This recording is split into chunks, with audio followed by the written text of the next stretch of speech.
1979년 10월 26일 금요일 저녁이었습니다. 대한민국 서울 종로구 궁정동에 위치한 중앙정보부 소속의 안전가옥은 공식적인 지도에는 나오지 않는 은밀한 장소였습니다. 겉보기에는 그저 평범하고 조용한 저택이었지만 권력의 최정점에 있는 소수의 사람들만이 이곳의 진짜 용도를 알고 있었습니다. 하늘에는 차가운 가을바람이 불고 있었고 거리는 일상을 마무리하는 시민들의 발걸음으로 분주했습니다. 그러나 두꺼운 담장과 철문으로 둘러싸인 궁정동 안전가옥의 내부에는 외부와는 완전히 차단된 무겁고 기이한 공기가 흐르고 있었습니다. 이날 연회장에는 대한민국의 운명을 쥐고 흔들던 핵심 권력자들이 한자리에 모여 있었습니다. 18년 동안 절대 권력을 행사해온 박정희 대통령, 그리고 그를 그림자처럼 보좌하던 김계원 비서실장과 김재규 중앙정보부장, 마지막으로 권력의 실세이자 대통령의 방패로 불렸던 차지철 경호실장이 그들이었습니다. 분위기를 부드럽게 만들기 위해 초대된 2명의 젊은 여성 참석자들도 자리를 함께하고 있었습니다. 고급 양주가 잔에 채워졌고 정갈하게 차려진 음식들이 테이블 위에 놓여 있었습니다. 방 안에는 텔레비전에서 흘러나오는 소리와 함께 가벼운 대화가 오갔지만 그 이면에는 금방이라도 폭발할 것 같은 팽팽한 긴장감이 숨겨져 있었습니다. 최근 전국을 뒤흔들고 있던 부산과 마산 지역의 대규모 민주화 시위, 이른바 부마항쟁에 대한 대처 방안을 두고 김재규 중앙정보부장과 차지철 경호실장의 의견은 날카롭게 대립하고 있었습니다. 민심을 수습하고 온건하게 대처해야 한다는 김재규의 신중론에 맞서 차지철은 캄보디아에서는 300만 명을 희생시켜도 아무 문제가 없었는데 우리도 100만 명이나 200만 명쯤 탱크로 밀어버리면 그만이라는 무시무시한 강경론을 펼치고 있었습니다. 박정희 대통령은 차지철의 주장에 힘을 실어주며 번번이 김재규를 질책했습니다. 대통령의 총애를 무기로 차지철은 중앙정보부장인 김재규의 말을 중간중간 끊으며 노골적으로 무시하는 태도를 보였습니다. 오랜 시간 쌓여온 모멸감과 체제에 대한 회의감이 김재규의 내면에서 끓어오르고 있었지만 겉으로는 누구도 곧 다가올 참극을 예상하지 못했습니다. 가수 심수봉이 기타를 치며 그때 그 사람을 애절하게 부르기 시작했습니다. 노래가 방 안을 채우던 그 평화로운 순간 김재규는 조용히 화장실을 다녀온다는 핑계로 자리를 비웠고 바깥에 대기하던 자신의 부하들에게 암살 계획을 알린 뒤 숨겨두었던 독일제 발터 PPK 소형 권총을 허리춤에 꽂고 돌아왔습니다. 자리에 다시 앉은 김재규의 눈빛은 이미 돌이킬 수 없는 결단을 내린 야수의 그것과 같았습니다. 그는 갑자기 김계원 비서실장의 팔을 툭 치며 정치를 좀 대국적으로 하십시오라고 낮게 읊조렸습니다. 그리고 곧바로 맞은편에 거만하게 앉아있던 차지철을 향해 이 벌레 같은 인간아라며 원색적인 분노를 터뜨림과 동시에 방아쇠를 당겼습니다. 탕나는 굉음과 함께 좁은 연회장 안은 순식간에 아수라장이 되었습니다. 김재규의 첫 번째 총알은 차지철의 오른쪽 손목을 관통했습니다. 뼈가 부서지는 끔찍한 고통 속에서 차지철은 비명을 지르며 바닥으로 쓰러졌습니다. 국가의 최고 지도자를 목숨 바쳐 지켜야 할 경호실장이었습니다. 그는 평소 자신이 그토록 강조하던 경호의 원칙과 맹목적인 충성심을 모두 잊은 채 피를 흘리며 연회장 구석에 있는 화장실로 황급히 도망치고 말았습니다. 경호실장이 사라진 사이 방어막을 잃은 박정희 대통령은 김재규의 다음 총탄을 가슴에 맞고 치명상을 입었습니다. 연기가 자욱한 방 안에서 총기 고장으로 잠시 밖으로 나갔던 김재규가 부하의 총을 빼앗아 다시 방으로 들어왔을 때 화장실에 숨어있던 차지철은 문갑을 방패 삼아 밖으로 뛰쳐나오며 경호원들을 애타게 불렀습니다. 하지만 그를 기다리고 있던 것은 김재규의 차가운 총구였습니다. 두 번째 총알이 차지철의 복부를 꿰뚫었고 그는 자신이 평생을 바쳐 숭배했던 대통령보다 불과 몇 분 먼저 혹은 거의 동시에 비참한 최후를 맞이했습니다.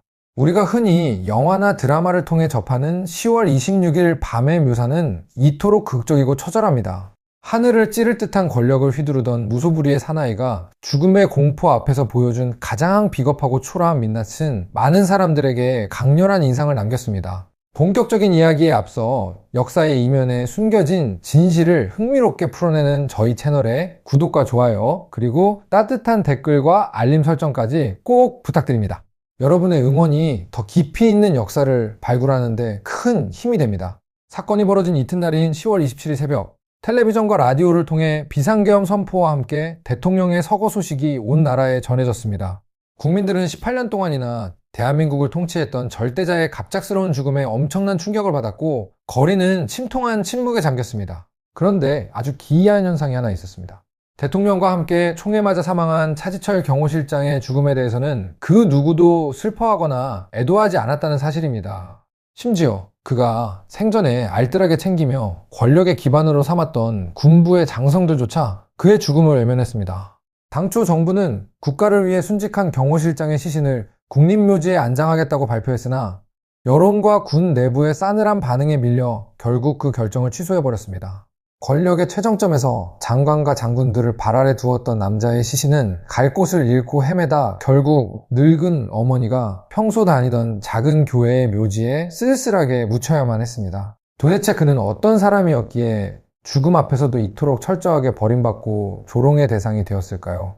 대중의 기억 속에 남아있는 차지철은 그야말로 아나무인의 독재자이자 피도 눈물도 없는 권력의 화신입니다.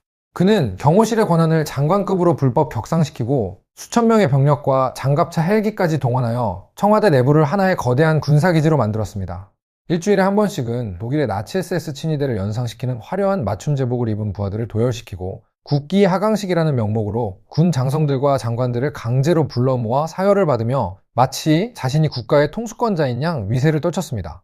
국회의원 시절에는 자신의 의견에 반대하는 동료 의원들을 향해 주먹을 휘두르고 마이크를 빼앗으며 폭력을 행사하는 것을 서슴지 않았습니다. 야당 총재의 국회의원직 박탈을 배후에서 조종하고 반정부 시위에 참여한 시민들을 벌레 취급하며 전차로 밀어버리겠다고 호언장담하던 잔혹한 인물이 바로 차지철이었습니다.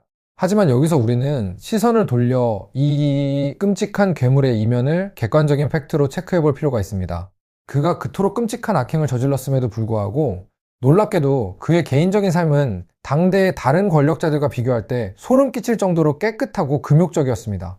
당시 정관계 고위 인사들 사이에서는 고급 요정에서 술판을 벌이고 수많은 여성들과 복잡한 스캔들을 일으키는 것이 하나의 은밀한 관행처럼 여겨지던 시대였습니다. 그러나 차지철은 평생토록 단 한 번의 여자 문제도 일으키지 않았습니다.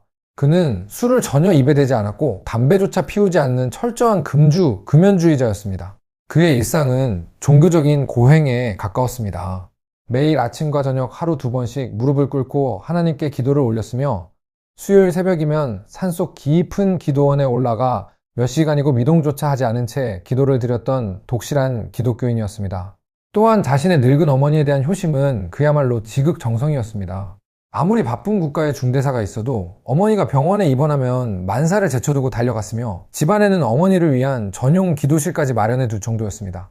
권력을 이용해 거대한 부를 축적하고 사치스러운 생활을 즐기던 이들과 달리 그는 오직 박정희 대통령을 지킨다는 단 하나의 맹목적인 사명에만 자신의 모든 것을 불태웠습니다. 이토록 모순된 두 가지 얼굴이 어떻게 한 사람 안에 공존할 수 있었을까요? 술과 담배를 멀리하고 어머니를 지극히 사랑하며 매일 무릎 꿇고 기도하던 청렴한 사나이가 어째서 국민을 향해 총구리를 겨누고 국가 시스템을 파괴하는 권력의 괴물이 되어버린 것일까요? 그 해답을 찾기 위해서는 화려한 청와대 경호실의 카펫 밑에 숨겨진 그의 깊고 어두운 과거로 거슬러 올라가야 합니다. 그의 폭주와 맹목적인 충성은 단순한 권력욕에서 비롯된 것이 아니었습니다. 그것은 평생을 그의 영혼 속에서 갉아먹고 있던 거대한 결핍과 지독한 열등감 그리고 콤플렉스가 만들어낸 비극적인 결과물이었습니다. 태생부터 그를 옥죄었던 출신의 비밀과 학력에 대한 목마름이 어떻게 한 인간의 이성을 마비시키고 그를 무자비한 충성 기계로 개조했는지 우리는 이제부터 그가 걸어온 뒤틀린 발자취를 하나씩 추적해 보려고 합니다. 아무도 주목하지 않았던 찌그러진 영혼이 어떻게 절대 권력과 만나 대한민국 역사사상 가장 끔찍한 괴물로 부화하게 되었는지 그 소름 끼치는 진실의 문을 열어보겠습니다. 괴물의 탄생은 결코 하루아침에 이루어지지 않습니다. 흔히 악인은 태어날 때부터 악마의 피를 타고난다고 생각하기 쉽지만 역사가 증명하는 진실은 조금 다릅니다. 대부분의 끔찍한 괴물들은 아주 척박하고 차가운 토양 위에서 지독한 결핍과 상처를 자양분 삼아 서서히 그 기괴한 모습을 드러내곤 합니다.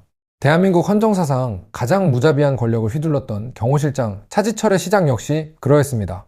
화려한 청와대 경호실에 번쩍이는 제복과 별이 새겨진 지휘봉 이면에는 평생을 발버둥쳐도 벗어날 수 없었던 한 남자의 지독한 열등감과 비참한 유년 시절이 짙게 깔려 있었습니다. 1934년 11월 6일 경기도 이천의 한 시골 마을. 차지철은 주막을 운영하던 어머니와 아버지 사이에서 태어났습니다. 하지만 그의 출생에는 평생 그를 올감할 무거운 꼬리표가 하나 붙어 있었습니다. 바로 그가 정실부인의 자식이 아닌 서자 출신이었다는 점입니다. 가부장적인 전통이 숨막히게 지배하던 1930년대의 조선 사회에서 주모의 아들이자 서자라는 신분은 태어나는 그 순간부터 사회의 주류에 속할 수 없음을 선고받는 보이지 않는 낙인과도 같았습니다.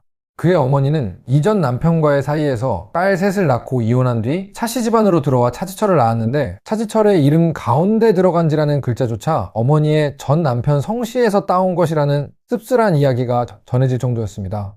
어린 차지철의 집안 생활은 결코 평탄하지 않았습니다. 그는 아버지의 따뜻한 얼굴을 제대로 보지 못하고 자랐으며, 본처가 낳은 이복 형제들 사이에서 미운 오리새끼 취급을 받으며 온갖 핍박과 멸시를 견뎌야 했습니다. 어린 시절 서자라고 놀림을 받으며 형제들에게 맞고 자란 상처는 그의 내면 깊은 곳에 지울 수 없는 분노의 씨앗을 심었습니다. 학교 생활이라고 다를 것은 없었습니다. 훗날 무소불위의 권력자로 군림했던 그의 모습을 떠올리면 학창시절에도 골목대장 노릇을 했을 것 같지만, 동창들의 기억 속에 남아있는 차지철은 전혀 다른 모습이었습니다. 그는 싸움 한번 하지 않고 말수도 거의 없는 지독하게 내성적이고 눈에 띄지 않는 조용한 소년이었습니다. 하지만 그 조용함은 평화가 아니라 두려움이었습니다. 자신이 남들과 다르다는 것, 그리고 세상이 자신을 환영하지 않는다는 것을 너무 일찍 깨달은 소년이 선택한 철저한 자기방어였던 것입니다. 그는 겉으로 침묵했지만 속으로는 자신을 무시하는 세상을 향해 언젠가 반드시 가장 높은 곳에 올라가 이 모든 사람들을 발 아래 두겠다는 서늘한 복수심을 키우고 있었습니다. 1950년 참혹한 한국 전쟁이 한반도를 휩쓸고 지나간 후 폐허가 된 나라에서 가난하고 배경 없는 청년이 신분 상승을 이룰 수 있는 유일한 사다리는 바로 군인이 되는 것이었습니다. 1953년 19살의 나이로 사병으로 입대한 차지철은 자신의 뼈아픈 과거를 보상받을 단 하나의 목표를 향해 돌진합니다. 그것은 바로 당대 최고의 엘리트 집단이자 권력의 산실이었던 육군사관학교 진학이었습니다. 서자라는 핏줄의 굴레를 단번에 벗어던지고 누구도 감히 자신을 무시할 수 없는 정통 엘리트 장교가 되기 위해 그는 밤낮 없이 시험을 준비했습니다. 육사 12기 입학시험. 그것은 차지철의 인생을 걸었던 단 하나의 희망이었습니다. 그러나 운명은 그에게 잔인했습니다. 결과는 쓰라린 낙방이었습니다. 합격자 명단에 자신의 이름이 없다는 사실을 확인한 순간 차지철의 내면에서는 무언가가 산산조각 났을 것입니다. 그것은 단순한 시험의 실패가 아니었습니다. 넌 결국 주모의 아들이자 서자일 뿐이라는 세상의 차가운 확인, 사살과도 같았습니다. 결국 그는 이듬해인 1954년 짧은 교육을 거쳐 임관하는 포병 간부 후보생, 이른바 갑종장교로 군 생활을 시작하게 됩니다. 육사 출신들이 찬란한 진급 가도를 달리며 군의 주류를 장악하고 있을 때 그는 비육사 출신이라는 거대한 벽 앞에서 끝없는 소외감과 열등감에 시달려야만 했습니다. 자신이 결코 주류 엘리트가 될 수 없다는 사실을 뼈저리게 깨달은 차지철은 그 결핍을 채우기 위해 기형적인 방식에 집착하기 시작합니다. 머리와 배경으로 이길 수 없다면 압도적인 힘과 공포로 남들을 짓누르겠다는 맹수 같은 생존 본능이었습니다. 그는 홀로 산에 올라 미친 듯이 무술을 연마했습니다. 태권도, 합기도, 검도까지 도합 13단이라는 초인적인 무술 단수를 획득하며 자신의 몸을 흉기처럼 벼렸습니다. 젊은 장교 시절 새벽 산에 올라 붉게 떠오르는 해를 보며 입술을 피가 나도록 깨물고는 내 인생의 아버지도 형도 없다. 나는 오직 고독을 씹어먹으며 강해졌을 뿐이다 라고 부하에게 내뱉었다는 일화는 그의 영혼이 얼마나 춥고 외로웠는지를 보여줍니다. 그러던 1961년 5월 16일에 이른 새벽이 밝았습니다. 한강다리를 넘어 서울 시내 중심부로 진입하는 무장군인들의 거친 발자국 소리와 육중한 전차의 굉음이 잠든 도시의 정막을 무참히 깨뜨렸습니다. 대한민국의 헌정 질서를 무너뜨리고 역사의 물줄기를 통째로 바꾸어 놓은 이 거대한 군사정변의 한가운데에 당시 공수부대 대위였던 27살의 젊은 장교 차지철이 있었습니다. 그는 쿠데타를 기획하고 작전의 밑그림을 그린 핵심 수뇌부는 아니었습니다. 군대를 움직인 주축은 정규 육사 출신의 엘리트 장교들이었습니다. 하지만 차지철에게는 남들이 가지지 못한 아주 특별한 재능이 하나 있었습니다. 바로 권력의 흐름을 본능적으로 냄새맡고 윗사람이 무엇을 원하는지 정확히 파악하여 누구보다 먼저 움직이는 맹수 같은 감각이었습니다. 쿠데타 성공 직후 서울 시청 앞에 선 박정희 소장의 곁에는 수많은 장교들이 모여 있었습니다. 그 중에서도 유독 눈에 띄는 한 젊은 장교가 박정희의 등 뒤에 바위처럼 굳건하게 버티고 서 있었습니다. 그는 과장될 정도로 절도 있는 자세를 취하며 험악한 표정으로 주위를 매섭게 경계하고 있었습니다. 바로 차지철이었습니다. 이 작은 행동 하나가 박정희의 뇌리에 강렬한 인상을 남겼습니다. 명령을 내리면 앞뒤 재지 않고 돌진할 수 있는 사람, 나를 위해 목숨을 걸고 총알을 막아낼 수 있는 진짜 사냥개. 박정희는 그날 시청 앞 광장에서 자신의 충직한 그림자가 될 남자를 마음속으로 점 찍었던 것입니다. 정변 직후 국가의 모든 권력을 장악한 국가재건 최고회의가 꾸려지고 새로운 권력의 뼈대가 세워지는 과정에서 박정희는 이 맹목적인 장교를 자신의 직속 경호 장교로 전격 발탁합니다. 이 특별한 경호대는 위대한 호랑이라는 뜻의 영문 머리 글자를 따서 GT팀이라고 불리며 무소불위의 힘을 과시하던 최고 권력기관이자 호위 무사집단이었습니다. 정통 정보계통이나 작전 라인의 엘리트 코스를 밟아온 인물은 아니었지만 오직 그 누구보다 맹렬한 충성심 하나로 차지철은 하늘의 별 따기보다 어렵다는 최고 권력자의 바로 옆자리를 차지하게 된 것입니다. 이때 차지철이 보여준 충성심은 차갑고도 잔인했습니다. 혁명 세력 내에서 장도영 중장을 비롯한 40명이 넘는 인사들이 반혁명 음모로 몰려 대거 체포되는 숙청 작업이 벌어졌을 때 차지철은 며칠 전까지 자신의 직속상관이었던 공수단장 박치옥 대령과 중령마저 일말의 망설임 없이 직접 체포해버리는 지독한 냉혹함을 보여줍니다. 과거의 인연이나 인간적인 도리 따위는 그에게 중요하지 않았습니다. 오직 떠오르는 절대 권력 박정희라는 새로운 태양을 향한 맹목적인 충성만이 그의 유일한 종교이자 살아가는 이유가 된 것입니다. 1963년 박정희가 제5대 대통령에 취임하며 제3공화국에 막이 올랐습니다. 그리고 30살도 채 되지 않은 나이에 차지철은 대통령의 전폭적인 후광을 얻고 민주공화당 전국구 국회의원 배지를 가슴에 달게 됩니다. 가난한 시골 주막집의 서자 출신 청년이 불과 몇 년 만에 국가의 법을 제정하는 국회의사당에 입성한 것입니다. 이후 그는 고향인 경기도 이천과 광주 지역구에 출마하여 내리사선의 중진 의원으로 승승장구하며 최연소 국회 외무위원장과 내무위원장 자리까지 섭렵하는 놀라운 출세 가도를 달렸습니다. 스스로 권위를 세우기 위해 나이답지 않게 항상 근엄한 표정을 지으며 고급 정장에 중절모를 눌러쓰고 다녔지만 사람들은 그 권위가 오직 대통령에게서 빌려온 허상이라는 것을 알고 있었습니다. 하지만 가슴에 금빛 배지를 달았다고 해서 그의 영혼 깊은 곳에 따리를 틀고 있는 열등감까지 사라진 것은 아니었습니다. 당시 국회는 서울대학교를 비롯한 명문대 출신과 해외 유학파 박사들, 그리고 자신을 번번이 좌절시켰던 정규 육군사관학교 출신의 콧대 높은 엘리트들이 가득 찬 지식인들의 치열한 격전지였습니다. 회의 중에 동료 의원들이 유창한 영어 단어를 섞어가며 토론을 하거나 복잡한 전문 법률 용어를 들이대며 논쟁을 벌일 때마다 포병 간부 후보생 출신의 차지철은 그저 꿀먹은 벙어리처럼 입을 꾹 다물고 침묵할 수밖에 없었습니다. 의원들끼리의 사적인 동창회 모임이나 화려한 항맥과 지연으로 얽힌 저녁 식사 자리에서도 그는 철저하게 이방인 취급을 받았습니다. 그가 마음 편히 속할 수 있는 곳은 국회 안 그 어디에도 없었고 그 짙은 소외감은 다시 한번 그의 가슴 속에 세상을 향한 증오와 열등감이라는 뜨거운 불길을 지폈습니다. 태생적인 한계와 머리로 이길 수 없다면 억지로라도 껍데기를 만들어 증명해 보이겠다는 기형적인 오기가 발동했습니다. 차지철은 학문에 대한 순수한 열정이 아닌 오직 열등감에 떠밀려 미친 듯이 학위 수집에 나섭니다. 국회의원이라는 막강한 신분과 특권을 교묘하게 활용하여 불과 3년이라는 상식적으로 도저히 믿기 힘든 짧은 기간 안에 학사, 석사, 박사 학위를 모조리 쓸어 담는 진기록을 세웁니다. 국민대학교 전신인 국학대학교에서 정치학 학사를 받은 것을 시작으로 이듬해 한양대학교 대학원에서 정치학 석사를, 그리고 그 다음 해에는 박사 학위까지 연달아 취득했습니다. 주변 사람들은 현역 국회의원이 도대체 언제 학교에 가서 정상적으로 공부를 하느냐며 뒤에서 수군거렸지만 차지철에게 학문의 깊이 따위는 전혀 중요하지 않았습니다.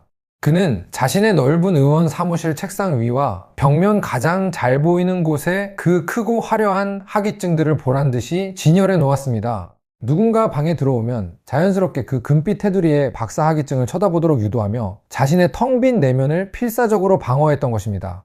그러나 종이 쪼가리에 불과한 학위증 몇 장이 평생을 짓눌러온 깊은 영혼의 끔찍한 허기를 완전히 채워줄 수는 없었습니다. 이 무렵 차지철의 억눌린 분노가 얼마나 기형적으로 폭발했는지를 보여주는 씁쓸한 일화가 하나 있습니다. 그가 국회 내무위원장으로 위세를 떨치던 시절 평소 친하게 지내던 군 선배 출신의 내무장관이 신임 인사차 사무실에 들러 반가운 마음에 어이 차 박사라고 가볍게 농담을 던졌습니다. 그 순간 차지철의 안색은 굳어버렸고 배석자들을 모두 밖으로 내보낸 뒤 방 안에서 그 장관을 철저하게 능욕했습니다. 무슨 일이 있었는지는 아무도 모릅니다. 하지만 며칠 뒤 그 내무부 장관이 다시 차지철을 방문했을 때 그는 마치 고양이 앞에 쥐처럼 두 발을 가지런히 모으고 내무부 장관 왔습니다 라고 극존칭을 쓰며 깍듯하게 인사를 해야만 했다는 이야기가 당시 정가에 파다하게 퍼졌습니다. 완장을 찬 열등감이 만들어낸 가장 폭력적인 권력의 민낯이었습니다. 국회라는 신성한 공간에서조차 그는 토론과 타협 대신 주먹과 고함을 앞세웠습니다. 나이 지긋한 선배 정치인들이나 야당 의원들이 자신의 의견에 반대하면 단상으로 뛰어올라 마이크를 부수고 멱살을 잡으며 폭력을 행사했습니다. 그것은 정책에 대한 분노가 아니라 내가 이제 이렇게 강해졌으니 아무도 나를 무시하지 말라는 콤플렉스 덩어리 사내의 처절한 몸부림에 가까웠습니다. 사람들은 수군거리면서도 그의 등 뒤에 있는 대통령의 그림자 때문에 감히 그를 제지하지 못했습니다. 하지만 가짜 강함은 진짜 강함 앞에서 여지없이 그 초라한 미천을 드러내고 마는 법입니다. 1965년 제6대 국회에서 차지철의 오만방자한 행동에 제동을 건 한 남자가 등장했습니다. 바로 일제강점기 종로 바닥을 맨주먹으로 평정했던 주먹의 전설이자 야당 국회의원이었던 김두한이었습니다. 나이 많은 동료 의원들에게 힘자랑을 하며 아나무인으로 날뛰는 차지철의 꼴을 묵묵히 지켜보던 김두한은 어느 날 참다 못해 자리에서 벌떡 일어났습니다. 거대한 체구의 김두한은 상의를 훌렁 벗어던진 뒤 차지철의 코앞으로 성큼성큼 다가가 벼락같은 호통을 쳤습니다. 차 의원이 그렇게 힘이 장사라며 힘없는 노인네들 괴롭히지 말고 여기 있는 나하고 한번 제대로 붙어보는 게 어떠한가. 그 순간 언제나 살기를 띠며 국회 장내를 공포로 몰아넣었던 무도 13단의 젊은 호위무사는 마치 얼음물을 뒤집어 쓴 듯 굳어버렸습니다. 그는 김두한의 형형한 눈빛을 똑바로 쳐다보지도 못한 채 그 자리에서 꿀먹은 벙어리가 되어 단 한마디의 반박조차 하지 못했습니다. 속으로 얼마나 겁을 먹었는지 그날 이후로 차지철은 김두한이 국회에 나타나기만 하면 슬금슬금 피하기 바빴고 폭력적인 행동도 눈에 띄게 줄어들었습니다. 권력이라는 방패 뒤에 숨어 약자에게만 잔인했던 사나이의 나약하고 찌질한 본성이 만천하에 폭로된 역사상 가장 통쾌하면서도 씁쓸한 블랙 코미디 같은 사건이었습니다. 또한 그는 평생 자신을 멸시한다고 느꼈던 정규 육군 사관학교 출신 엘리트들에 대한 지독한 열등감의 반작용으로 비육사 출신 장교들만을 따로 챙기는 편협한 행동을 일삼았습니다. 비육사 출신 장교들이 모인 자리에는 만사를 제쳐두고 달려가 거액의 금일봉을 쾌척하고 고기를 굽는 파티를 열어주며 그들 사이에서 알량한 대리만족을 느꼈습니다. 아무리 돈을 뿌리고 사람을 모아도 그 근본적인 콤플렉스는 죽는 날까지 그를 놓아주지 않았습니다. 비록 학식은 부족했을지 몰라도 권력의 생리를 파악하는 차지철의 동물적인 감각은 타의 추종을 불허했습니다. 1965년 베트남 전쟁 파병 문제를 두고 미국과 치열한 줄다리기를 하던 박정희 대통령은 아주 은밀하고도 기막힌 계획을 세웠습니다. 미국 정부가 한국군의 추가 파병을 강하게 압박해오자 그 대가로 한국군의 장비 현대화와 막대한 경제적 지원을 얻어내기 위해 치밀한 벼랑 끝 협상 전술을 기획한 것입니다. 만약 한국 국회가 파병에 순순히 찬성해버리면 미국을 상대로 비싼 값을 부를 명분이 사라지는 곤란한 상황이었습니다. 야당의 반대만으로는 부족했습니다. 여당 내부에서도 맹렬하게 반대하는 세력이 필요했던 것입니다. 박정희가 이 막중한 총대 역할을 맡긴 사람이 바로 차지철이었습니다. 대통령의 은밀한 지시를 받은 차지철은 돌연 국회 단상에 뛰어올라 미국의 일방적인 파병 요구를 맹렬하게 비판하며 야당보다 더 강경하고 노골적인 파병 반대의 기수로 돌변했습니다. 평화의 십자군 명목으로 남의 나라 정글에 우리 젊은이들을 내몰 수 없다. 왜 우리만 일방적인 피해 부담을 져야 하느냐. 미국은 한국군 파병의 전제 조건으로 한미 상호 방위 조약부터 개정하라며 연일 핏대를 세웠습니다. 미국 정책을 대놓고 반미적이라 할 만큼 신랄하게 공격하는 여당 국회의원의 모습에 미국 대사관은 물론이고 야당 정치인들마저 어리둥절할 지경이었습니다. 이는 모두 박정희의 사전 시나리오와 차지철의 맹신이 빚어낸 고도의 심리전이었습니다. 결국 차지철이라는 거친 반대파의 존재를 훌륭한 핑곗거리로 삼아 박정희는 미국으로부터 군사 지원과 경제 협조라는 막대한 실리를 챙기는데 완벽하게 성공합니다.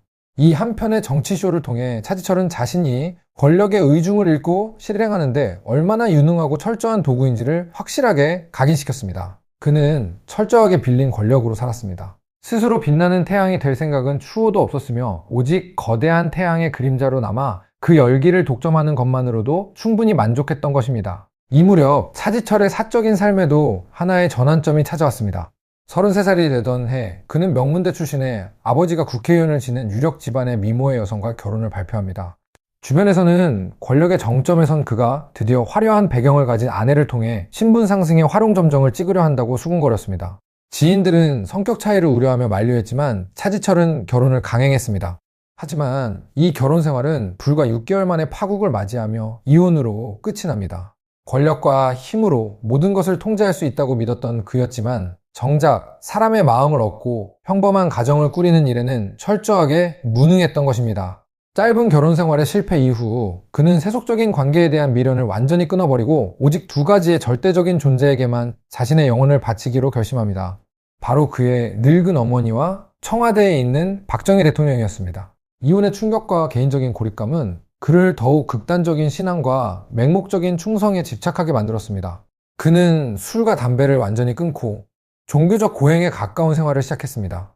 매주 수요일 새벽 4시가 되면 아무도 없는 삼각산 비봉의 바위 및 좁고 차가운 기도원에 홀로 올라가 무릎을 꿇고 몇 시간씩 미동도 하지 않은 채 눈물로 기도를 드렸습니다. 집안에도 커다란 십자가를 걸어둔 전용 기도실을 만들어 매일 아침 6시와 저녁 6시 하루도 빠짐없이 늙은 노모를 모시고 예배를 올렸습니다. 그러나 사랑과 포용을 가르치는 종교의 본질과 달리 그의 신앙은 철저히 독단적이고 배타적이었습니다. 어느 날 교회 예배당에 십자가 앞에 무릎을 꿇은 그가 눈을 감고 울부짖으며 내뱉은 기도의 내용은 주변 사람들을 경악하게 만들었습니다. 주여, 청와대 안에서는 각하가 저의 하나님이십니다. 그것은 신앙을 빙자한 끔찍한 우상숭배이자 권력에 대한 광신이었습니다. 그에게 박정희는 곧 종교였고 국가였으며 절대적인 신이었습니다. 차지철은 이러한 자신의 광적인 충성심을 모든 부하들에게 세뇌시키기 위해 직접 가사를 써서 충정가라는 기괴한 노래까지 작사했습니다. 5.16 군사정변의 위대함을 찬양하고 우리 앞에 우뚝 솟은 영도자인 대통령의 안위를 목숨 바쳐 지키자는 내용이 담긴 이 애절하고 비장한 행진곡은 훗날 경호실의 모든 공식 모임에서 애국가 다음으로 반드시 불러야 하는 또 다른 국가가 되어버렸습니다. 이처럼 폭력적이고 비겁했던 차지철의 삶에서 단 한 가지, 눈물겹도록 순수했던 감정이 있다면 그것은 바로 어머니에 대한 지독한 사랑이었습니다. 시골 주막의 주모로 일하며 사람들의 멸시를 견뎌야 했던 어머니 김대한 여사는 차지철에게 하나님보다 더 높은 존재였습니다. 어린 시절 이복 형제들에게 서자라고 손가락질을 받으며 매를 맞고 자랄 때도 그의 편이 되어준 것은 오직 어머니뿐이었습니다. 훗날 차지철이 권력의 중심에 서서 화려하게 출세하자 과거 그를 짐승 취급하며 짓밟았던 이복 형제들이 꼬리를 흔들며 찾아온 적이 있었습니다. 그때 차지철은 서늘하고도 차가운 목소리로 그들을 문전박대했습니다. 형제라니, 나에게는 어머님밖에 피부치가 없는데 무슨 헛소리인가. 다시 찾아오면 그땐 정말 살아남기 어려울 테니 2번 다시 내 앞에 얼씬도 하지 마라. 그의 가슴 속에 맺힌 유년 시절의 분노와 어머니를 향한 애착이 얼마나 병적이고 절대적이었는지를 보여주는 섬뜩한 일화입니다.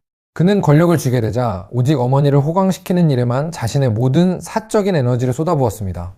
다리가 불편한 어머니를 위해 집안에 고가의 승강기를 설치하는 수고를 아끼지 않았습니다. 어느 날 골프장 개장 기념 행사에 귀빈으로 초청받아 화려한 관용차를 타고 이동하던 중이었습니다.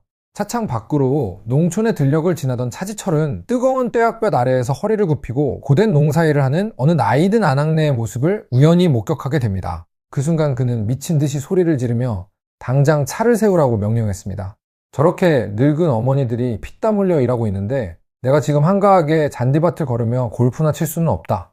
그는 그 길로 차를 돌려 서울로 돌아가 버렸고 죽는 날까지 평생 단 한 번도 골프채를 잡지 않았습니다. 가장 유명한 일화는 박정희 대통령과의 여름 휴가에서 벌어진 사건입니다. 바닷가로 휴가를 떠난 박정희 대통령이 측근들과 함께 시원한 바닷물에 들어가 수영을 즐기고 있었습니다. 모래사장 위에는 경호실장 차지철이 마치 도라르방처럼 뻣뻣하게 굳은 채 바다를 노려보며 서 있었습니다. 기분이 좋아진 박정희가 손을 흔들며 차지철에게 어서 물로 들어와 함께 수영을 하자고 권유했습니다. 평소 각하의 명령이라면 불속이라도 뛰어들 것처럼 굴던 차지철이었지만 그날만큼은 고개를 강하게 저으며 완강히 버텼습니다. 대통령이 재차 강권하자 그는 마지못해 바닷물 쪽으로 다가가 종아리를 담갔습니다. 그런데 얕은 파도가 철썩하고 밀려와 그의 다리를 때리는 순간 차지철은 마치 공수병에 걸린 환자처럼 기겁을 하며 비명을 지르고는 모래사장 위로 헐레벌떡 도망을 쳐버렸습니다. 무도 13단의 거친 사나이가 얕은 파도에 혼비백산하는 우스꽝스러운 모습에 어리둥절해진 박정희가 도대체 왜 그러느냐고 묻자 차지철은 너무나도 진지하고 비장한 표정으로 이렇게 대답했습니다. 각하, 저희 어머니께서 절대 물가에는 가지 말라고 신신당부하셨습니다. 하늘을 나는 새도 떨어뜨린다는 절대 권력자의 언명조차도 어머니의 한마디 앞에서는 그저 힘없는 메아리에 불과했던 것입니다. 세상에 대한 분노와 뿌리, 깊은 열등감, 그리고 어머니라는 단 하나의 안식처에 갇혀있던 이 외롭고 거친 사나이. 그는 자신의 존재 가치를 증명해줄, 자신의 충성을 온전히 바쳐 모실 새로운 신을 애타게 찾고 있었습니다. 그리고 그 맹목적인 에너지가 박정희라는 절대적인 태양을 만났을 때 대한민국 현대사는 걷잡을 수 없는 비극의 소용돌이 속으로 빨려 들어가기 시작합니다. 1974년 8월 15일 차지철의 운명과 대한민국의 역사를 또 한 번 송두리째 뒤바꾸는 비극적인 총성이 울려 퍼집니다. 서울 국립극장에서 열린 광복절 기념식장에서 북한의 지령을 받은 조총련계 청년 문세광이 단상을 향해 권총을 발사했고, 이 흉탄에 박정희 대통령의 아내 유경수 여사가 목숨을 잃는 참극이 벌어진 것입니다. 영부인을 끝내 지키지 못했다는 뼈아픈 책임론 속에 당시 권력의 최고 실세였던 박종규 경호실장이 불명예스럽게 자리에서 물러나게 됩니다. 평생의 동반자를 잃은 슬픔과 분노, 그리고 주변을 향한 깊고 어두운 불신에 사로잡힌 늙은 독재자는 자신의 등 뒤를 온전히 맡길 수 있는 새롭고 더 맹목적인 방패를 애타게 찾았습니다. 머리가 비상하여 언제 자신을 배신할지 모르는 교활한 정치꾼이나 쓸데없는 체면과 명분을 중시하는 정통 군부 엘리트들보다는 비록 거칠고 투박할지언정 오직 자신만을 하나님처럼 맹목적으로 숭배하는 절대적인 기계가 필요했습니다. 생전에 유경수 여사가 남편의 잦은 술자리와 복잡한 사생활을 무척이나 경계했기에 박정희로서는 죽은 아내에 대한 죄책감을 덜고 자신의 신변을 완벽하게 통제해줄 인물이 절실했습니다. 술 한 방울 입에 대지 않고 여자 문제도 전혀 없는 수도승에 가까운 금욕적 생활을 하는 차지철. 게다가 명문 육사 출신도 아니고 든든한 가문이나 학연도 없는 철저한 외톨이인 그는 오직 자신만을 바라보고 충성할 수밖에 없는 가장 안전한 수족이었습니다. 그 지독한 고독과 불신의 공허함을 완벽하게 채워줄 수 있는 단 한 사람, 그 조건에 소름 끼치도록 부합하는 인물은 바로 차지철이었습니다. 바야흐로 40세의 나이에 대한민국 3대 대통령 경호실장의 자리에 오르는 순간 평생을 결핍 속에 웅크려 있던 차지철이라는 거대한 괴물의 봉인이 마침내 풀리고 말았습니다. 평생을 소외당하며 콤플렉스와 멸시에 시달리던 남자가 권력의 심장부에 깊숙이 들어가 국가의 가장 날카로운 칼자루를 손에 쥔 것입니다. 그는 경호실장에 취임하자마자 자신의 집무실 벽 정중앙에 커다란 붓글씨로 쓴 액자를 하나 자랑스럽게 내걸었습니다. 각하를 지키는 것이 나라를 지키는 것이다. 얼핏 들으면 무사히 숭고하고 단호한 다짐처럼 들리지만 이 짧은 일문장 속에는 국가라는 거대한 시스템과 대통령이라는 한 명의 불완전한 인간을 완벽하게 동일시하는 끔찍하고 위험한 오만함이 숨겨져 있었습니다. 그것은 단순히 신변을 지키겠다는 다짐이 아니라 충성을 가장한 권력의 사유와 선언이었습니다. 차지철의 뒤틀린 철학에 따르면 대통령은 곧 국가요 신성불가침의 절대적인 존재였습니다. 따라서 각하를 경호하는 자신은 단순한 비서가 아니라 국가를 수호하는 통치자이자 그 누구의 간섭이나 통제도 받지 않는 무적의 부대가 되어야만 했습니다. 그는 단지 권총을 차고 대통령의 몸을 육탄으로 막아내는 1차원적인 경비 업무에 만족할 생각이 추호도 없었습니다. 권력을 위협하는 모든 정치적 반대 세력을 가차없이 짓밟고 각하의 심기를 거스르는 모든 정보를 사전에 통제하며 필요하다면 군대와 경찰을 직접 쥐고 흔들어서라도 정권을 무자비하게 옹이하는 것, 그것이 차지철이 새롭게 정의한 이른바 신기경호이자 보위경호의 서막이었습니다. 그가 가장 먼저 손을 댄 것은 다름 아닌 경호원들의 제복과 무장이었습니다. 일반적으로 대통령을 밀착 경호하는 요원들은 눈에 띄지 않는 평범한 정장 차림을 하는 것이 상식입니다. 하지만 차지철의 생각은 달랐습니다. 그는 경호원들에게 과거 독일의 나치 SS 친위대를 연상시키는 지독하게 위압적이고 화려한 특수제복을 입혔습니다. 최고급 재질의 천으로 재단된 검은 제복에 번쩍이는 장식과 호랑이와 독수리, 그리고 별 10개가 새겨진 거대한 문양을 달게 했습니다. 현역 장군들이 입는 군복보다 훨씬 더 비싸고 권위적으로 만들어진 이 제복은 보는 이로 하여금 본능적인 공포와 위축감을 느끼게 하기에 충분했습니다. 그것은 단순한 옷이 아니라 청와대 안에서 내가 가장 강하다는 것을 과시하기 위한 차지철의 비뚤어진 갑옷이었습니다.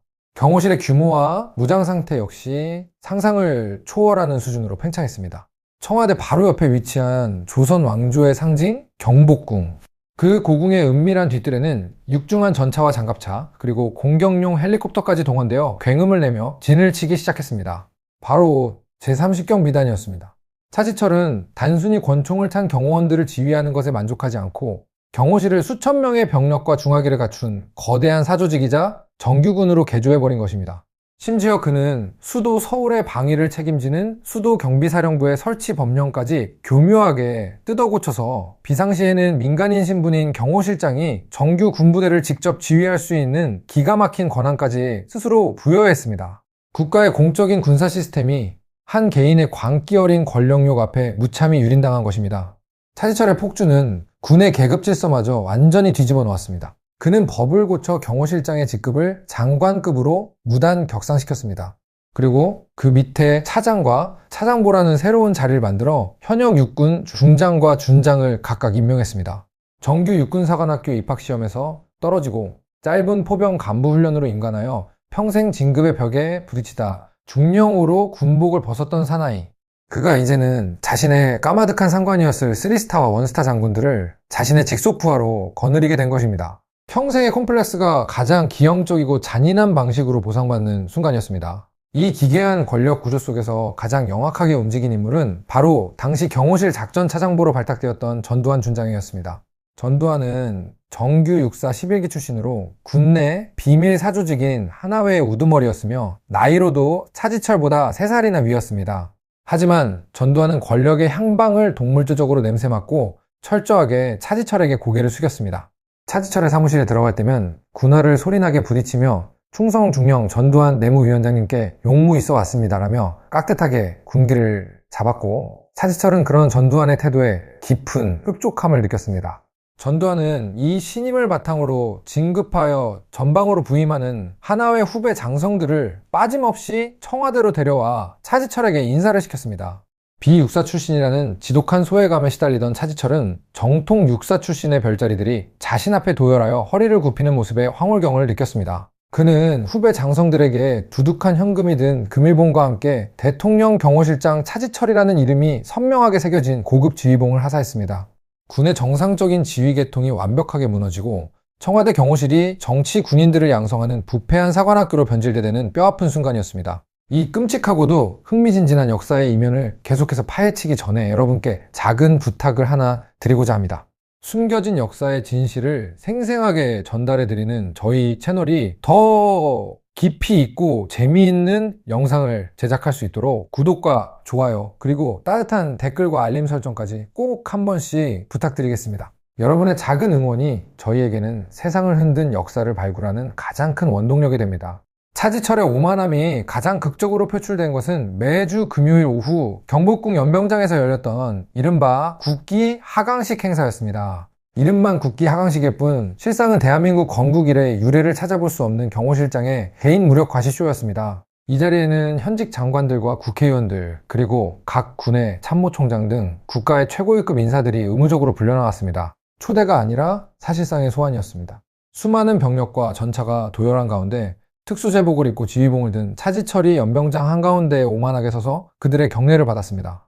일개 비서에 불과한 남자가 마치 자신이 국가의 최고 통수권자라도 된 것처럼 군대를 사열하며 그 짜릿한 권력의 맛을 탐닉했던 것입니다. 참석한 고위 인사들은 속으로 피눈물을 삼키며 모멸감을 느꼈지만 박정희 대통령의 절대적인 총애를 업고 있는 그를 향해 감히 입 밖으로 불만을 터뜨릴 수 있는 사람은 단 한 명도 없었습니다.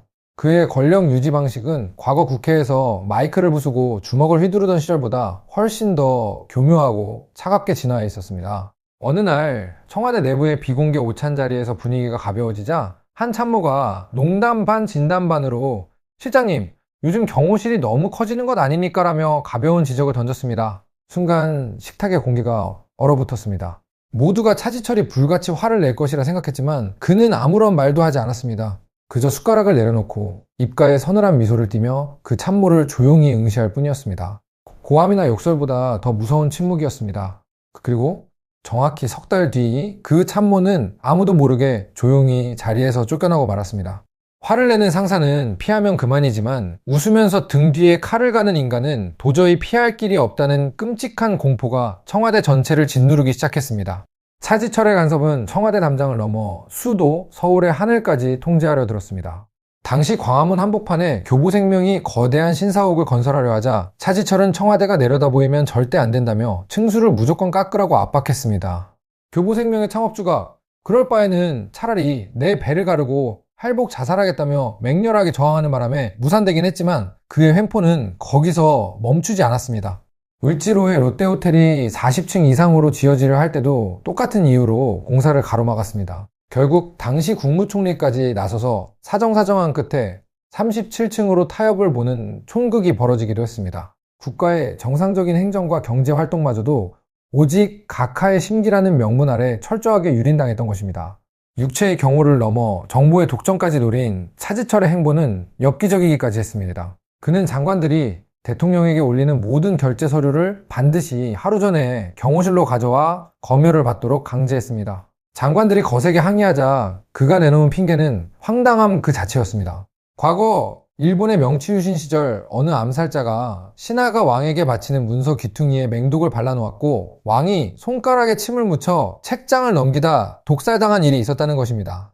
그러니 각하의 안전을 위해 자신이 먼저 모든 서류의 종이 질감까지 만져보고 검사해야 한다는 억지 논리였습니다. 이것은 명백히 대통령의 눈과 귀를 자신이 독점하겠다는 선전포고였습니다. 이 시기 차지철을 거치지 않고서는 그 누구도 박정희 대통령의 얼굴을 볼 수조차 없었습니다. 사람들 사이에서 그를 가리켜 부통령 혹은 북악산의 진짜 2인자라는 수군거림이 공공연하게 퍼져나갔습니다. 회의석상에서는 비서실장보다 상석인 대통령의 바로 우측 자리를 뻔뻔하게 차지했고 그 누구의 자동차도 감히 자신의 차를 앞지르지 못하게 만들었습니다. 이토록 하늘 무서운 줄 모르고 날뛰던 차지철에게도 굴욕적인 사건이 하나 있었습니다. 1978년의 일입니다. 당시 박정희 대통령은 진도 군수로부터 진돗개 한 마리를 선물받아 진도라는 이름을 지어주고 아주 각별히 아끼고 있었습니다. 이 진돗개는 주인인 대통령에게는 절대적으로 충성했지만 다른 사람들에게는 맹수처럼 사나웠습니다. 어느 날 차지철이 거들먹거리며 본관 2층으로 올라가던 찰나 갑자기 진도가 번개처럼 달려들어 차지철의 엉덩이를 무자비하게 물어 뜯어버렸습니다. 주변에 있던 경호원들이 기겁을 하며 황급히 개를 떼어놓지 않았다면 한 번 물면 절대 놓지 않는 진돗개의 특성상 대한민국 최고 권력자의 엉덩이가 심각하게 훼손될 뻔한 아찔한 순간이었습니다.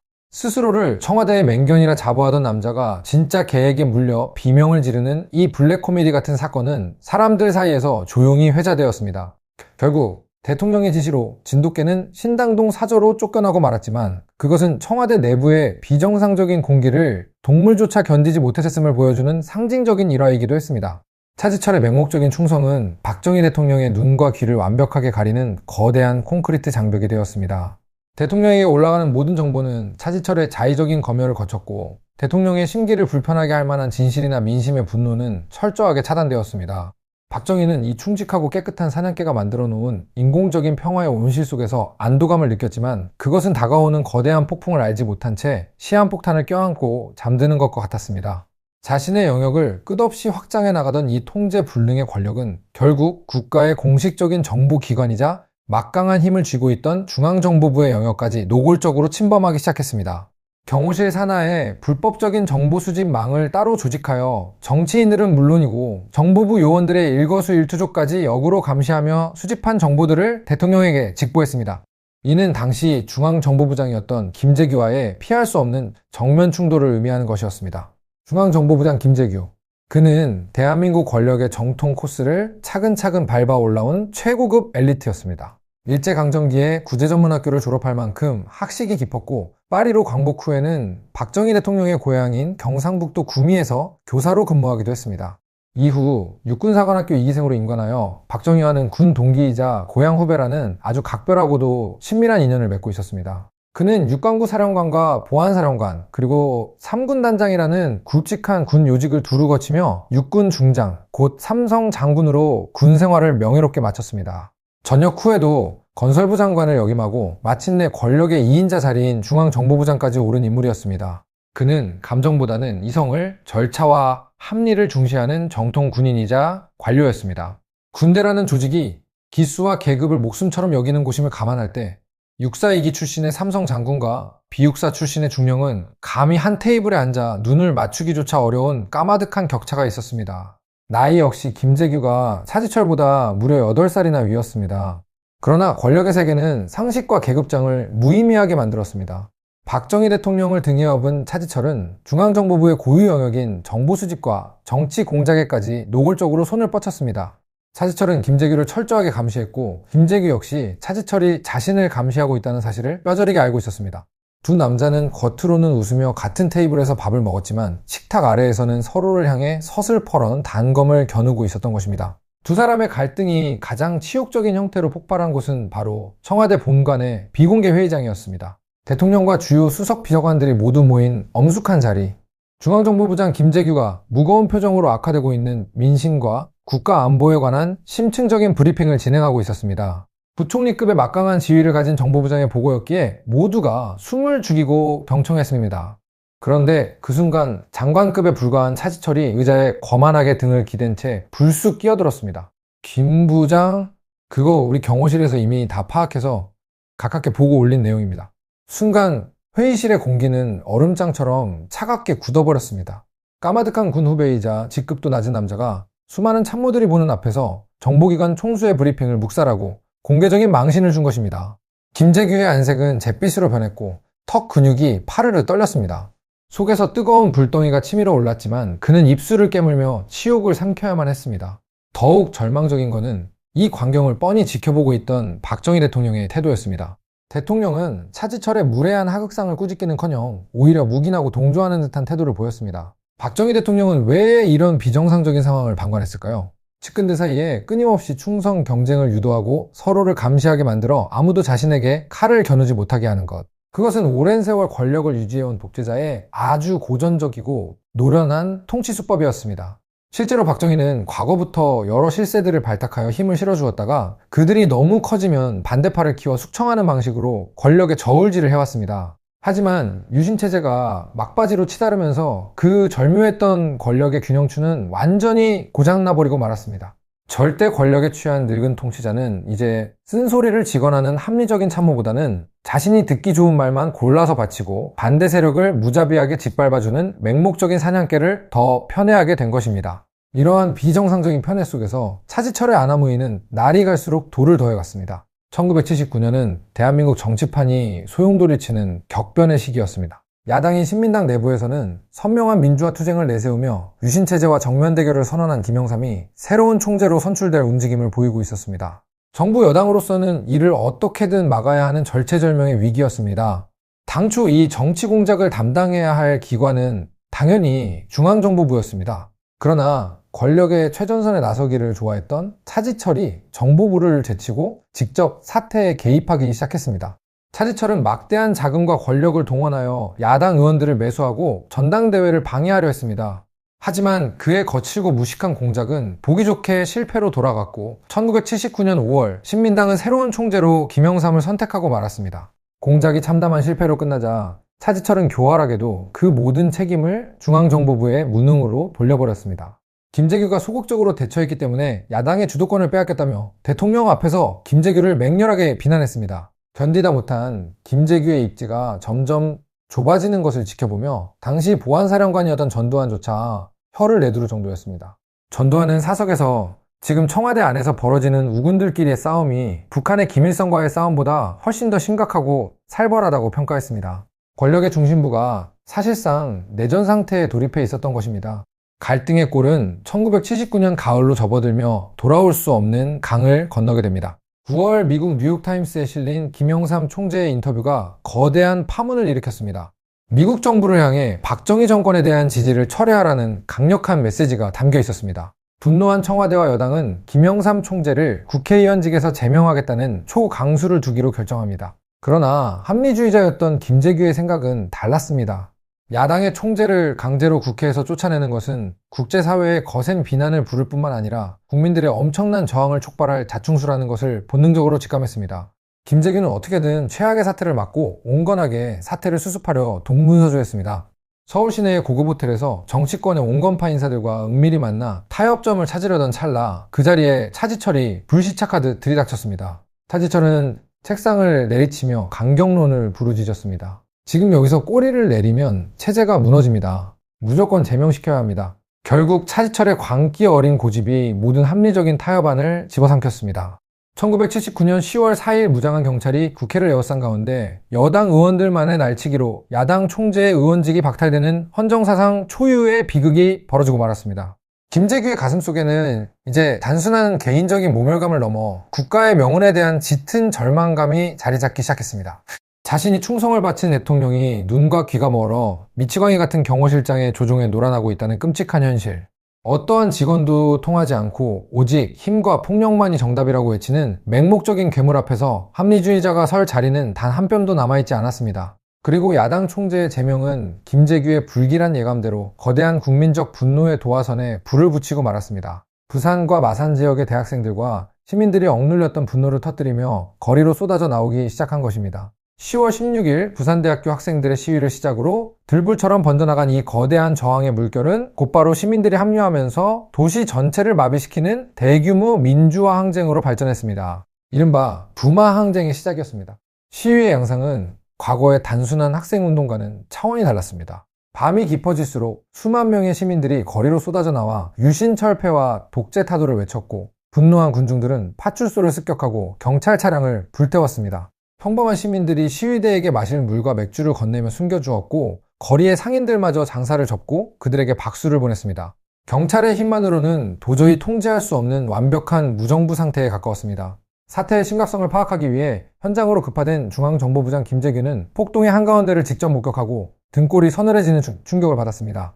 그는 이것이 단순한 불만 표출이나 불순 세력의 선동이 아니라 18년 동안 억눌려온 민중의 거대한 분노가 터져나온 진정한 의미의 밀란이라는 사실을 정확히 꿰뚫어 보았습니다. 무거운 발걸음으로 서울로 돌아온 김재규는 곧바로 청와대로 향했습니다. 대통령에게 현장의 참혹한 실상과 민심의 이반을 가감없이 직언하고 근본적인 정치적 타협책을 마련해야 한다고 설득하기 위함이었습니다. 청와대의 무거운 회의실 문을 열고 들어선 김재규 앞에는 박정희 대통령과 김계원 비서실장, 그리고 언제나 그렇듯 오만한 표정으로 팔을 꼬고 앉아있는 경호실장 차지철이 있었습니다. 김재규는 침을 꿀꺽 삼키며 부산의 상황이 일반적인 시위가 아니며 체제 자체에 대한 전면적인 저항이라고 낱낱이 보고했습니다. 민심을 수습하기 위해서는 강경 진압을 멈추고 온건한 정치적 해결책을 모색해야 한다는 간절한 호소였습니다. 그러나 돌아온 것은 대통령의 싸늘한 시선과 벼락 같은 불호령이었습니다. 절대 권력자는 자신의 통치에 흠집이 나는 것을 결코 용납하지 못했습니다.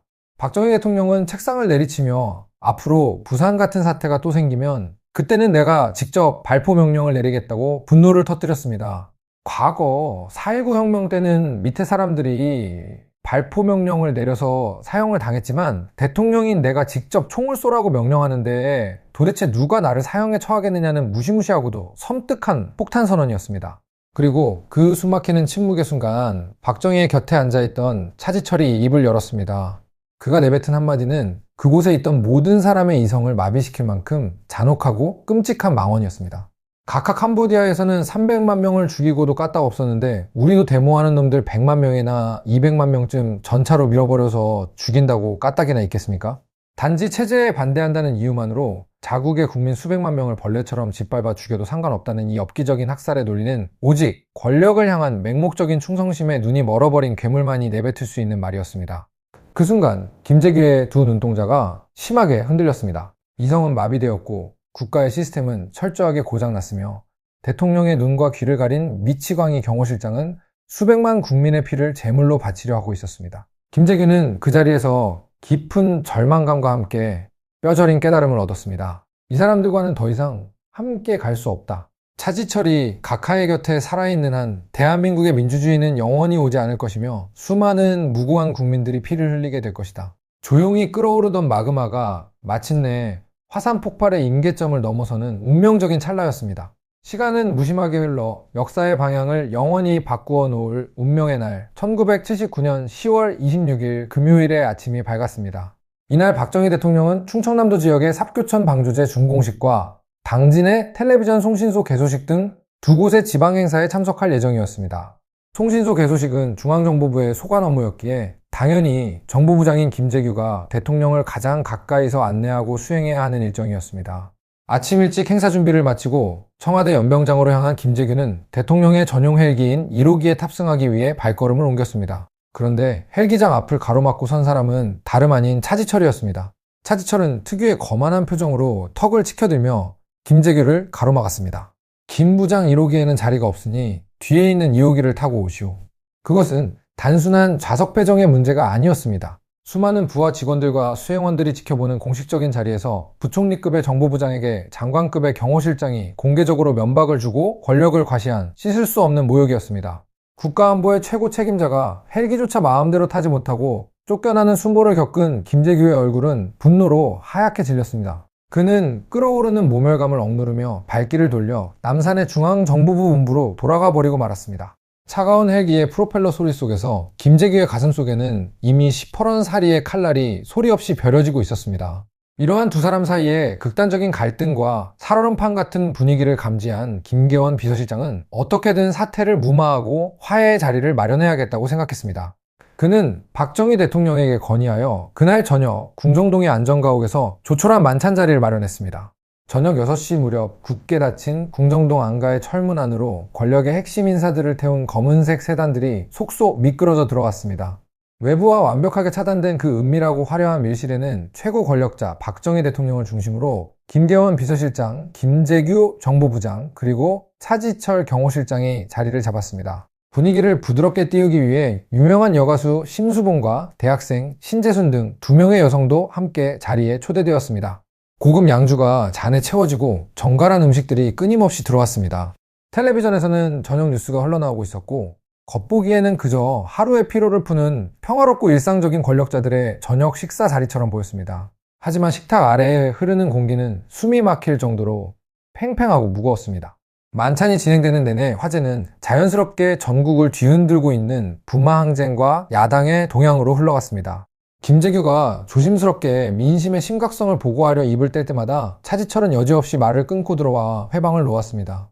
카카, 저 신민당 친구들 실제로는 그만둘 생각 하나도 없는 놈들입니다. 앞으로 저 친구들이 계속 까불고 거리로 나오면 전차로 싹 쓸어버리겠습니다. 탱크 몇 대 동원하면 다 조용해질 텐데 김 부장은 왜 그리 약한 소리만 하십니까? 차지철은 술 한 방울 마시지 않은 맨정신으로 피비린내 나는 무력 진압을 천연덕스럽게 떠벌렸습니다. 그럴 때마다 박정희 대통령은 김재규를 향해 매서운 눈초리를 보내며 정보부의 무능과 미온적인 대처를 강하게 질책했습니다.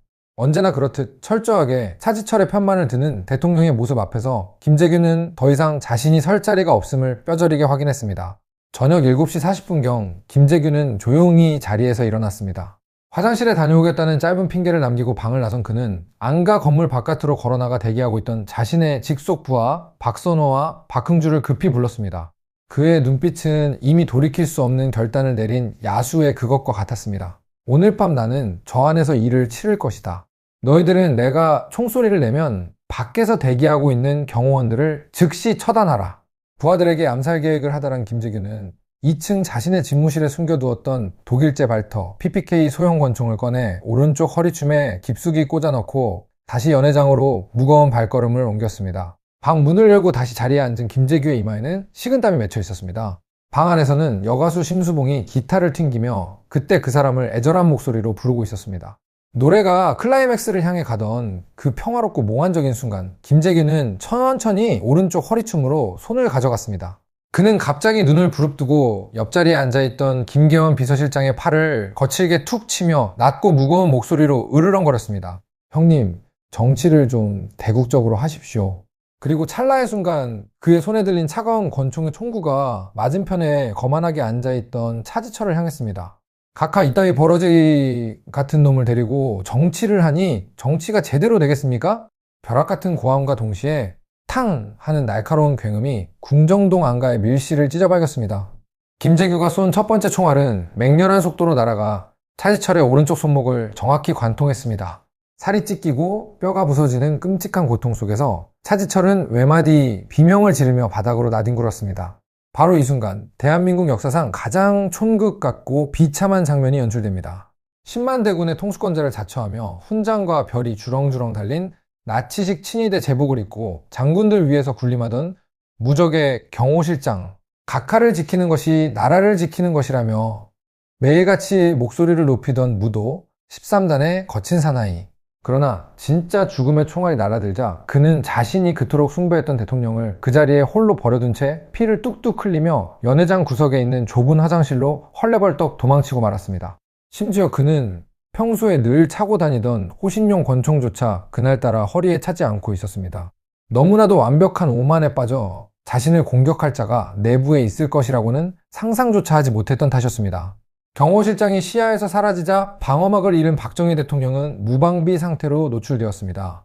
김재규는 주저없이 총구를 돌려 박정희의 오른쪽 가슴을 향해 두 번째 방아쇠를 당겼습니다.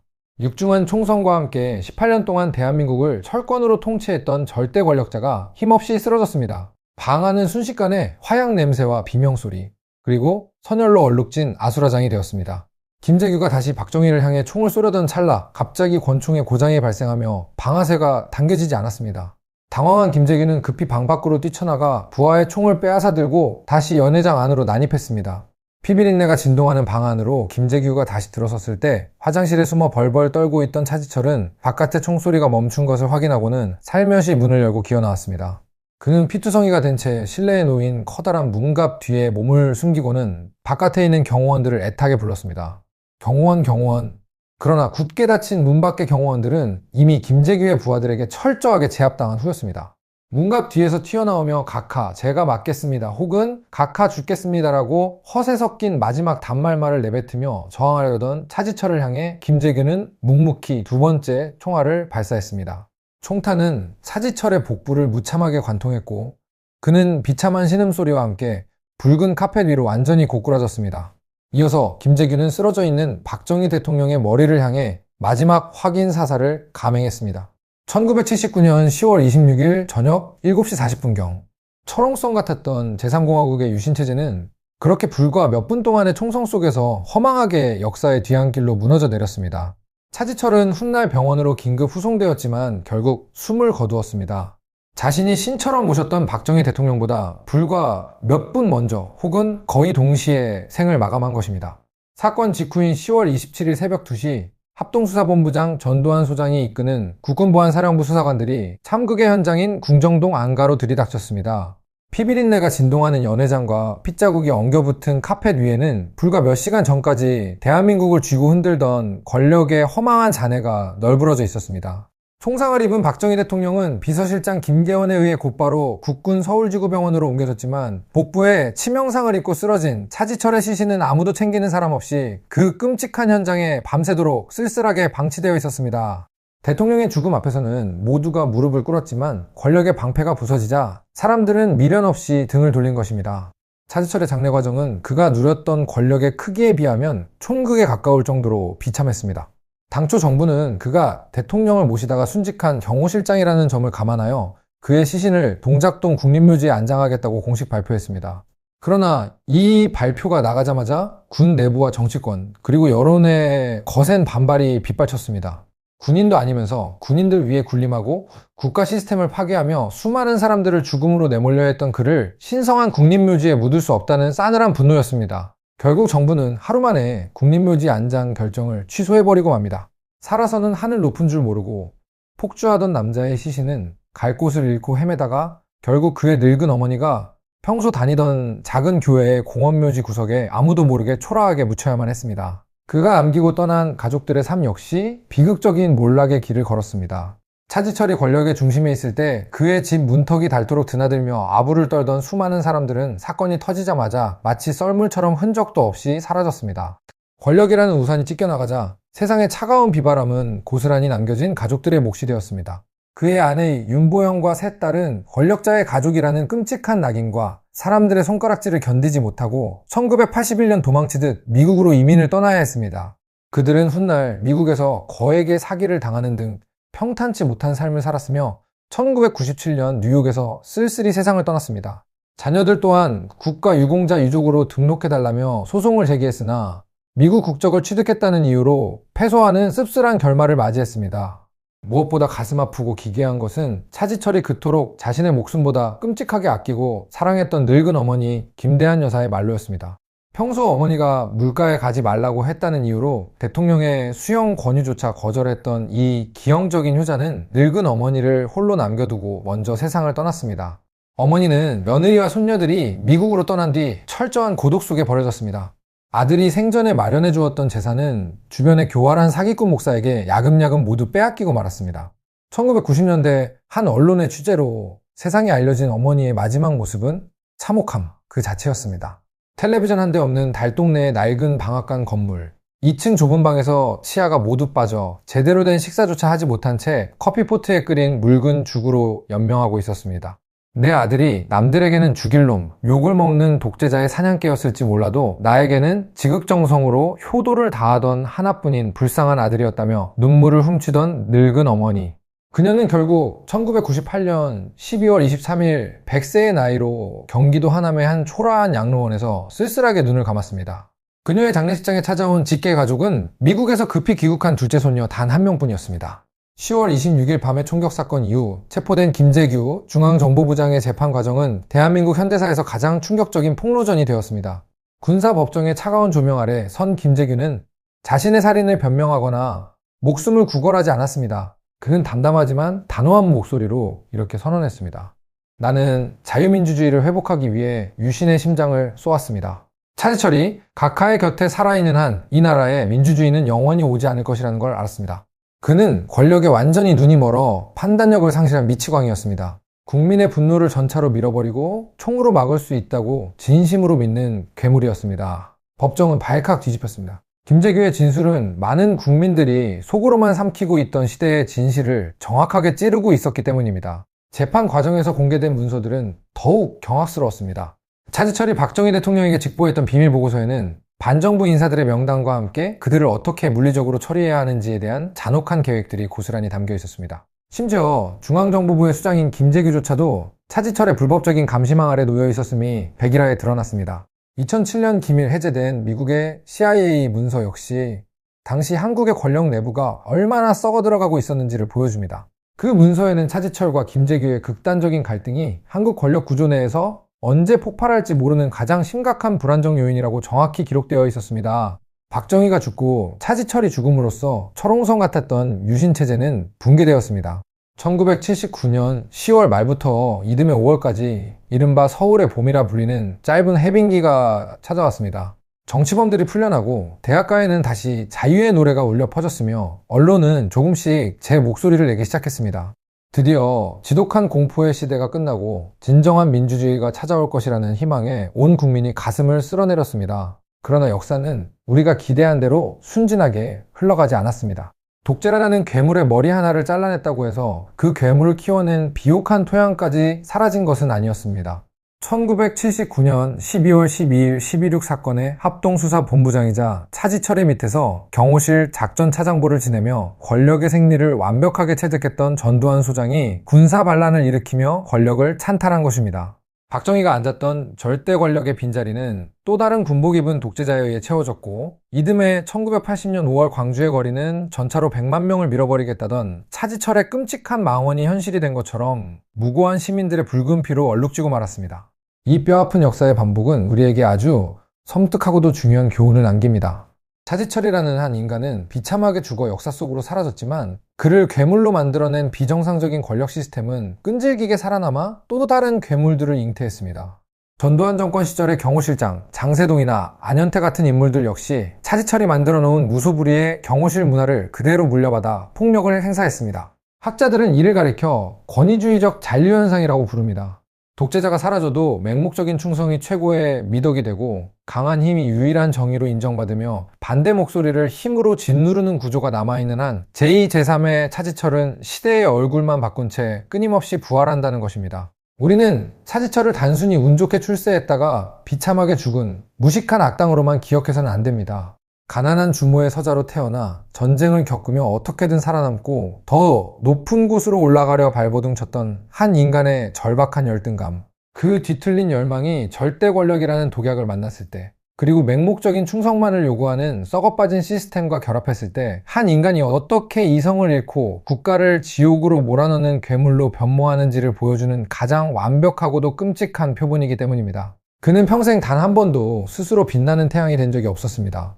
그는 언제나 더 강한 권력자의 등 뒤에 숨어 빌려온 권력으로 자신의 초라한 영혼을 포장했습니다. 하지만 남에게 빌린 권력은 언젠가 반드시 가장 참혹한 이자와 함께 돌려주어야만 하는 법입니다.